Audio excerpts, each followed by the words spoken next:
All right, here's a story in today's newspaper. CU system picks new chief diversity officer. Hey, Jann Scott with you, talk show host. So first of all, CU system, what does that mean? Is that CU Boulder? Is that all the, for all the universities, for everything? So I don't quite know what that means. Then, picks a diversity officer. So, what is that person exactly supposed to do? The story doesn't really tell. I would kind of like to know. So, here's my guess, okay? The diversity officer is a black person or African American. I don't know if her ancestors are from Africa, but let's assume they are. Okay, and what is she supposed to do exactly? Now, CU Boulder is about 90% white, okay? The black representation on campus is quite small. What is it, 5%? Hispanic is another 5%. So if anything, the CU population is 80% white. But CU is not exactly a racist university and does not have a history of racism. Neither does Boulder, for that matter.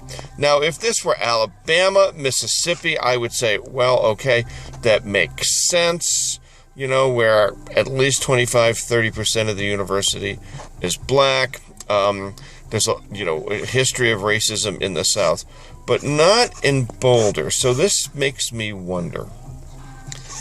It makes me wonder, is this a political position? Is this like, well, we better be politically correct in step, so let's have a diversity officer, but what exactly is this person supposed to do? Are they going to be aimed at gays? Males, homosexuals, female homosexuals, transgendered, and then what's the new one? No gender at all? Is it going to be all about that? So I just kind of really wonder why. Okay, here's another story. I kind of like this one. Chautauqua bylaw changes, a threat to the community.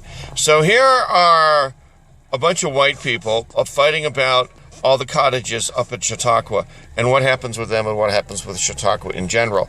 And they're claiming about 10 rich Texans want to make this private and take it over and make it only for rich Texans. Of course, Texans are the people who brought the Chautauqua to Boulder as a place for them to escape the heat in the late 1890s. But one of the stories in Boulder, the history of this place is, it was a reasonable place to rent a cottage for the summer or for the winter and kind of have a vacation in the city for Boulderites.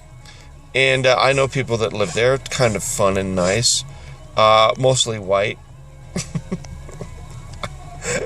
I don't think there are any Hispanics up there or black people. Probably because they don't let them in. Texas. Just saying, the rich people are fighting it out over Chautauqua. Well, at least they're not going to try to tear down the Flatirons or blow them up or whatever, turn them into crushed rock. Okay, here's another story. Fighting the flu is deadly serious. You bet. Wash your hands. I even think about wearing a mask here in Boulder.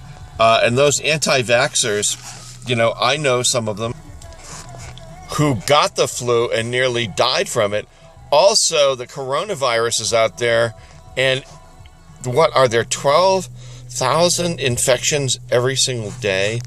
There's no virus for that, and that one's really serious. What is it? Wash your hands, wear a mask.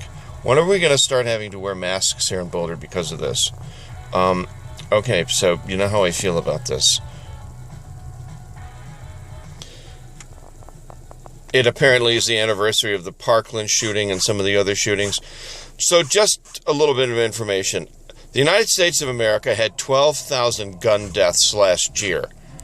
Canada had 381. England had 120. France had about 200. Australia had 1. Get the picture? The United States of America, with its stupid Second Amendment, with The gun lobby and the NRA pushing guns on children all over America has caused this murder crisis. That is it. It is time to repeal the Second Amendment. Jesus, how stupid can we be? My thinking is if we get Bloomberg in there, he'll actually do something about it. He did something about it in New York City. He'll do a lot of things, but this gun lobby is out of control, the NRA. And do you know that the NRA was formed shortly after the KKK? They are inexorably linked. They are white racists, just like the Ku Klux Klan, just like the Nazi Party. And you remember our glorious president announced that he was a nationalist, which is, it's the N in Nazi. I'm sorry. I'm sorry, I love the guy, but he's such a jerk off. Oh, I'm a nationalist. Well, that's just fucking terrific. Let's get rid of the guns. Here's something interesting. CU launches mentor projects. Well, I thought it was a mentor project. I thought the whole point of being at the university was being mentored by these teachers, but they're going to do it apparently in conjunction with Boulder businesses. We've been doing it on the Jann Scott TV show for over 20 years. We've always taken in interns every semester, and we actually act as a mentor. I do. Mwah! And kids learn a lot about television, broadcasting, sales, advertising. Some of them have told me they learn way more working for somebody like me than they do at CU. So, good, I like to see this. A mentor project, okay. Using Boulder businesses. And ones with people in business that actually know something.